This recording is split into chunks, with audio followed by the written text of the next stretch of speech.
दोपहर को air India की फ्लाइट संख्या AI 171 दुर्घटनाग्रस्त हुई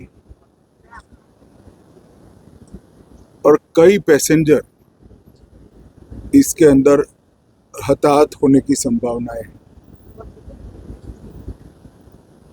इस घटना से पूरा देश क्षुब्ध है और पूरा देश एक साथ पूर्ण संवेदनाओं के साथ ये जो दुर्भाग्यपूर्ण हादसे में पैसेंजर हताहत हुए हैं, इनके परिजनों के साथ खड़ा है। सबसे पहले मैं भारत सरकार, गुजरात सरकार, भारत सरकार के प्रधानमंत्री जी और गुजरात सरकार की ओर से भी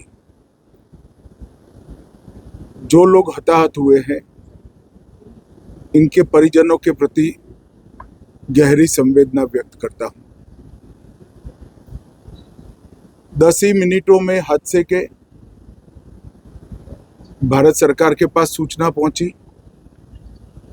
तुरंत ही मैंने मुख्यमंत्री जी, यहाँ के गृह मंत्री, होम डिपार्टमेंट के control room, civil aviation department, civil aviation मंत्री, सभी से संपर्क किया। प्रधानमंत्री जी का भी तुरंत ही फोन आ गया और भारत सरकार और गुजरात सरकार के सभी डिपार्टमेंट एक साथ होकर राहत और बचाव कार्य में लगे।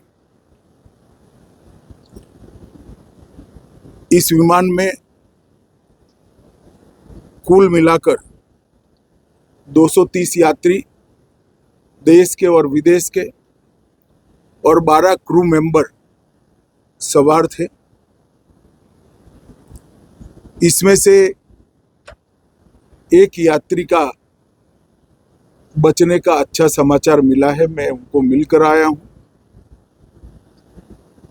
मृत्यु का आंकड़ा तो DNA परीक्षण और यात्रियों की पहचान के बाद ही अथॉरिटी अधिकृत रूप से घोषित करेगी, मगर जो यात्री बचा है उसको मैं मिलकर आया। घटना के तुरंत बाद गुजरात सरकार ने बहुत त्वरा से डिजास्टर मैनेजमेंट की सारी इकाइयों को अलर्ट करते हुए, चाहे हेल्थ डिपार्टमेंट जो हो, चाहे फायर ब्रिगेड हो, चाहे पुलिस विभाग हो, भारत सरकार की भी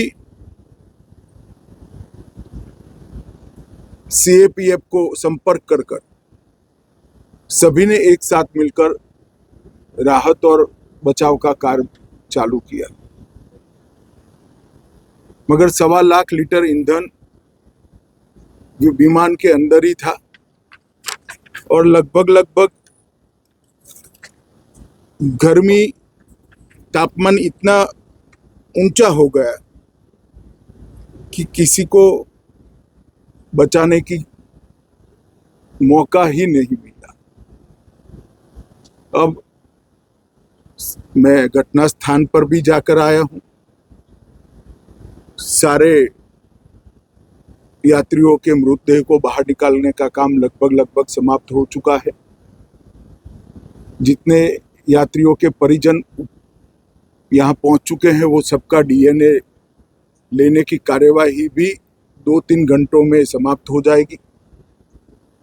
विदेश में जिनके परिजन हैं, उनको सूचना देने की कार्यवाही समाप्त हो चुकी है और जैसे ही पहुंचते हैं उनके भी DNA सैंपल लिए जाएंगे और मृतदेहों की पहचान के लिए जितने मृतदेह मिले हैं, इनके भी DNA सैंपल लेने की कार्यवाही समाप्त हो चुकी है।